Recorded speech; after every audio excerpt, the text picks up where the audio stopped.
So before you purchase the Kanto Pokemon Go Tour event ticket, or if you've been thinking about it, make sure you watch this video until the end to get a full, educated decision based off what I'm about to tell you.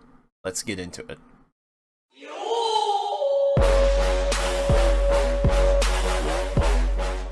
Okay, I know this was a long-awaited video that you guys have probably been wanting to see. Some of you probably already purchased the ticket. So based off what I'm about to explain, you can decide whether it was a good decision to buy it or not, and also, if you're thinking about it, whether it's a good decision to buy it or not. So, what does this do? I'm not going to read all this to you. I am going to tell you the date and time. Saturday, February 20th, 2021, from 9 a.m. to 9 p.m. It's a 12-hour event. Now, this is hit and miss, and it's obviously, I'm not going to be biased, but I will say the Americas are going to be still in winter, and February is one of the coldest months across the nation. So going out and playing is not very applicable to the situation.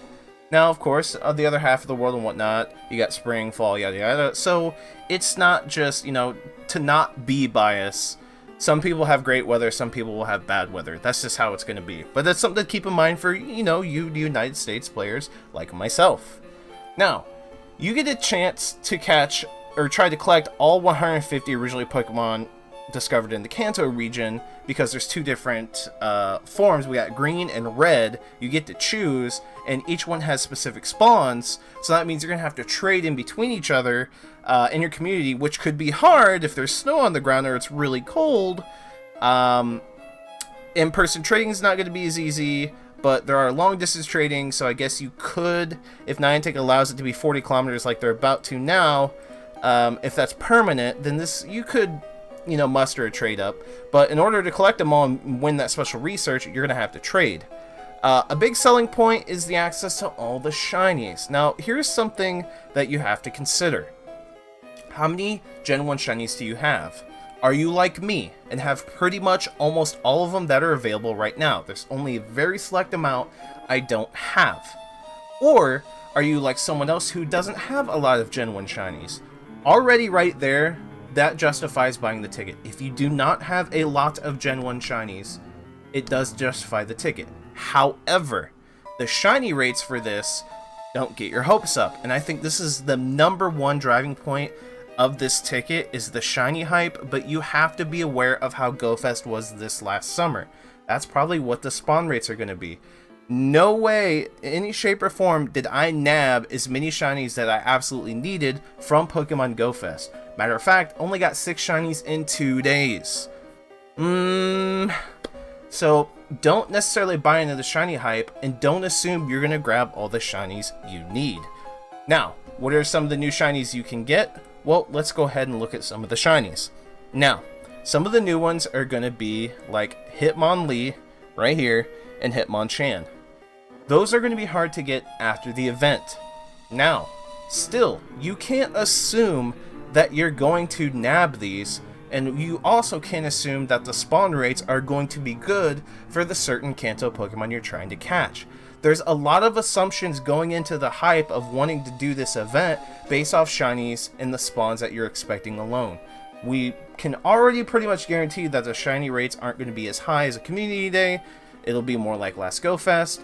And we can also assume that the spawns aren't going to be incredible for some of the shinies that you might be looking for. So you have to bear that in mind. Let's say you spent the $12 on this event, and you only nabbed 3 shinies in 12 hours, including your shiny Mew, which we'll get to that in a second. You probably won't be that excited, because you're still missing a ton of shinies. Another new shiny, Spearow and Fearow. We've got Paris and Parasect, that's been missing. Of course, shiny Mew, shiny Ditto is going to be available. But one thing we need to mention is the fact that these are going to be available after the event. This is an ultra giant shiny unlock. It's basically, you have the key to access it early, but afterwards it unlocks and opens the door, and everything is shiny eligible in Gen 1, including Ditto. Now, it is hard to find Ditto, and I'm sure it's going to be hard to find Ditto during the event. Like I said, none of these shinies are going to be guaranteed, which leads me into Mew. You don't have to buy this ticket just for Shiny Mew. It will be released for free afterwards. Just like all the rest of the Shiny releases are going to be free afterwards. And there is a free part of this event, too, for people who don't pay the ticket. You still get access to raids. I do believe Shiny Snorlax will be available in raids, and that's probably going to be one of the only ways to get it. I bet you it'll spawn here and there, but it'll definitely be accessible in the raids. Same with the legendary birds and Mewtwo. You get access to Mewtwo in raids. So people who are going to play for free still have access to some incredible benefits of the event that didn't pay. So again, just to reiterate, buying the ticket off Shinies alone is it's kind of like gambling. You're not sure what, one, your spawn rates are going to be for the desired Pokemon you want, and two, the Shiny rates aren't going to be as high as you desire them to be. Do you get access to Mew early? Sure. But just keep that in mind. Now let me give a caveat here. This is an incredible idea and a really cool event. It's just basically a giant dumbed down community day. But for those that have some Shinies already, you're not going to go clicking around on Pikachu. No one's going to go around clicking on Pikachu, Squirtle, Charmander, Bulbasaur, Weedle, probably the Nidorans. Like, there's a lot of Pokemon here that I guarantee you guys are not going to click on to try to get more Shinies because you already have a plethora of them. But what if they take a bunch of the spawn points? See, this is the issue. You're probably seeing where the hysteria starts to set in. You're like, wow, you're right, Fitz. What is going to spawn? I have a ton of this. I have a ton of this. I'm halfway through the event, and I've barely clicked on anything that I've actually needed because I can't find them.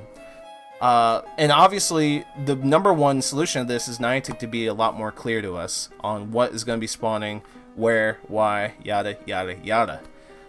So my recommendation is holding off on buying the ticket. Do not buy it right now. If you did, there's nothing you can do, but just pray that Niantic does this well. I'm holding off. I'm going to try to save a bunch of Google Play. If I can't save a bunch of Google Play, I'm not buying the ticket, especially if the details come out and they don't swing to the appropriate direction that it should probably be. So just wanted to throw this video out for you guys to get an idea of not buying into the hype, but thinking logically about how this could go and how it could either be a blast for those that hardly have any genuine Shinies or a really hard time for those that just spent $12 to grab maybe one new Shiny, if that. So that's it can be pretty rough. There is special research for gathering all 150, which that's going to be pretty tough to do. I mean, you can do it through trades, but that's pretty much it. Non-ticketed experience features. Some Pokemon originally discovered in the wild will be appearing in the wild in raids. Excuse me. Articuno C. You get some pretty good access for free. All trainers have access to the event exclusive time. You even have access to the event exclusive time research.